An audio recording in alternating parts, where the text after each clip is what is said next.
5 জন গ্রেপ্তার করা হলো, কিন্তু গতকাল থেকে তৃণমূল তো খুব লাফাচ্ছিল। দেখুন, গতকাল যে ঘটনাটা হয়েছে মিস্টার অভিষেক ব্যানার্জির সাথে, সেটা আমরা কোনোদিনই সমর্থন করি আর করবো না।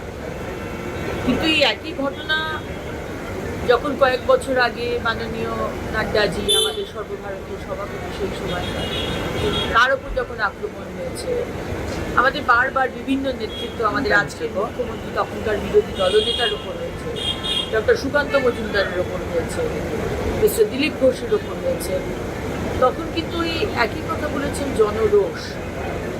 গতকাল যে ঘটনাটা ঘটল, এটাও কিন্তু জনরোষ। এখন 15 বছর ধরে অভিষেক ব্যানার্জি, মমতা ব্যানার্জি এবং টিএমসি পার্টি যেভাবে বাংলার মানুষকে কোণঠাসা করে অত্যাচার করেছে, একদিকে পুলিশ আর একদিকে জাহাঙ্গীর শেখ শাহজাহানকে নিয়ে, তার জবাব বাংলার মানুষ দিচ্ছে আর দিয়েছে। আমরা সমর্থন করি না। কিন্তু অভিষেক ব্যানার্জি, মমতা ব্যানার্জি গতকালও দেখলাম বেসরকারি হাসপাতালে গিয়ে চিৎকার চেঁচামেচি। এখন আপনি যদি সেই হিংসার রাজনীতি আবার করে করেন, মমতা ব্যানার্জি, অভিষেক ব্যানার্জি আবার করে সেই হিংসার রাজনীতি যেটা আপনি করে এসেছেন, আপনার রাজনীতি হয়েছে মমতা ব্যানার্জি নেতিবাচক, ধ্বংসাত্মক রাজনীতি। সেই ধ্বংসাত্মক রাজনীতিকে যদি আবার করে নতুন সরকারের সময় ফিরিয়ে আনতে চান, আপনার পলিটিক্যাল মাইলেজ আর আপনার দলকে আবার করে ভাসমান রেলেভেন্ট করার জন্য, এটা কিন্তু আমরা করতে দেব না।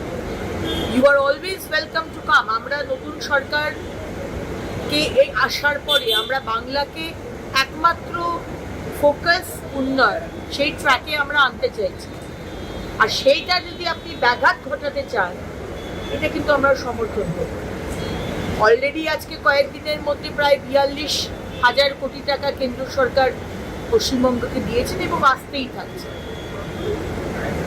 আপনি আসুন, আপনার মানুষরা আসুন, আপনার দলের লোকেরা আসুন, আমরা একসাথে টিমওয়ার্ক করে কাজ করতে চাই। কিন্তু আবার করে আপনি এবং আপনার রাইট হ্যান্ড, বাম, যারা সমস্ত কারখানা বন্ধ করে দিয়েছিল ওই লাল ঝান্ডা পুঁতে, যে মজদুরের মানে পেটে লাথি মারবে না কিন্তু সমস্ত ফ্যাক্টরি বন্ধ করে দিয়ে, আমরা সেই রাজনীতি কিন্তু করতে দেব না। এফআইআর রেজিস্টার্ড হয়েছে।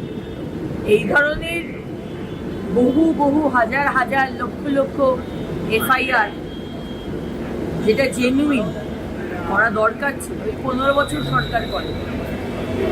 এবং মেসিকে নিয়ে যে ঘটনা ঘটেছে, অফকোর্স দেশের শতদ্রু অনেক কষ্ট করে আজকে লায়নেল মেসির মতো একজনকে আনতে পেরেছে। লক্ষ লক্ষ যুব সমাজের স্বপ্ন ছিল যে সেই মেসিকে আমি এক ঝলক দেখি, সেই মেসি একটা বলে কিক দেখি। কিন্তু যেভাবে অরূপ বিশ্বাস এবং সুজিত বোস সেদিনকে লায়নেল মেসির পেটে হাত দেওয়া, ঘাড়ে হাত দেওয়া, সেলফি তোলা বাড়ির লোকদের নিয়ে, ঘন্টার পর ঘন্টা ডিলে করে দেওয়া প্রোগ্রাম, ওই নন্টে ফেন্টের স্ট্যাচু, ওটা তো মেসি স্ট্যাচু না, ওটা নন্টে ফেন্টের স্ট্যাচু লাগাবার জন্য ক্ষমা নয়। বাংলার যুব সমাজ ক্ষমা করেনি, আর তার শাস্তি তো পেতেই হবে।